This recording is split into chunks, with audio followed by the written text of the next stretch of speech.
സുധീഷ്, അപ്പോൾ തന്നെ ഈ തിരഞ്ഞെടുപ്പ് ചിത്രം അത് ഇനി കുറച്ച് ദിവസങ്ങൾ മാത്രമേ ബാക്കിയുള്ളൂ കേരളം പോളിംഗ് ബൂത്തിലേക്ക് നീങ്ങാൻ. എറണാകുളത്ത് തിരഞ്ഞെടുപ്പ് പ്രചാരണം മുന്നണികളുടെ എത്തരത്തിൽ മുന്നോട്ട് പോകുന്നു. അപ്പോൾ തന്നെ ഇടതു മുന്നണിയുടെ പ്രകടന പത്രിക ഇന്ന് പുറത്തിറങ്ങുന്ന സാഹചര്യം എന്തൊക്കെയായിരിക്കും വാഗ്ദാനങ്ങൾ എന്നുള്ളതാണ്.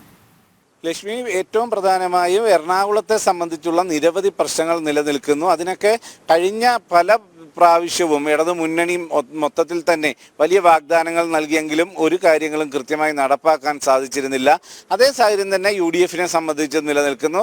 അടിസ്ഥാന പ്രശ്നങ്ങൾക്ക് കുടിവെള്ള പ്രശ്നമാകട്ടെ, ഗതാഗത കുരുക്കാകട്ടെ, തീരദേശ മേഖലയിലെ പ്രശ്നങ്ങളാകട്ടെ, വ്യവസായ മേഖലയിലെ വികസനങ്ങളാവട്ടെ, ഇതിലെല്ലാം തന്നെ പ്രഖ്യാപനങ്ങൾ നടത്തുന്നു. തൊഴിലവസരങ്ങൾ കൊച്ചി കേന്ദ്രീകരിച്ച് കൂടുതലായി അവസരങ്ങൾ നൽകും എന്നൊക്കെ പറയുന്നതല്ലാതെ ആ കാര്യങ്ങളൊന്നും നടപ്പിലാക്കാൻ കഴിഞ്ഞിട്ടില്ലെന്ന വലിയ വിമർശനം നിലനിൽക്കെ തന്നെയാണ് ഈ 18ാം ലോക്സഭാ തെരഞ്ഞെടുപ്പിന് കൊച്ചിയും വേദിയാവുന്നത്. ആ ഒരു പശ്ചാത്തലത്തിൽ പരിശോധിക്കുമ്പോൾ ഇന്ന് ഇടതുപക്ഷം ഇറക്കുന്ന പ്രകടന പത്രികയ്ക്കും അത്ര കണ്ട് അതിനൊരു പ്രാധാന്യം ലഭിക്കുന്നുള്ളൂ. എന്നാൽ തന്നെയും അതൊരു മുന്നണിയുടെ, കേരളം ഭരിക്കുന്ന മുന്നണിയുടെ വാഗ്ദാനങ്ങളുടെ പട്ടികയാണ്. അതുകൊണ്ട് തന്നെ അതിനെ ഗൗരവതരമായി കാണുന്നവരുമുണ്ട്. എന്തു തന്നെയായാലും അതിന് ഉച്ചയ്ക്ക് 12 മണിക്കാണ് അത് അവതരിപ്പിക്കുക. അതിൽ എത്രത്തോളം ജനങ്ങളെ ആകർഷിക്കാൻ സാധിക്കും എന്നതും ഈ തെരഞ്ഞെടുപ്പിൽ നിർണായകമാകാൻ സാധ്യതയുള്ള ഒരു കാര്യമാണ്. അതേ സാഹചര്യത്തിൽ തന്നെ നമ്മൾ എടുത്തു പറയേണ്ടത് BJP-യുടെ സംസ്ഥാന അധ്യക്ഷൻ്റെ നേതൃത്വത്തിലായിരുന്നു ഇന്നലത്തെ NDA-യുടെ പ്രചരണം.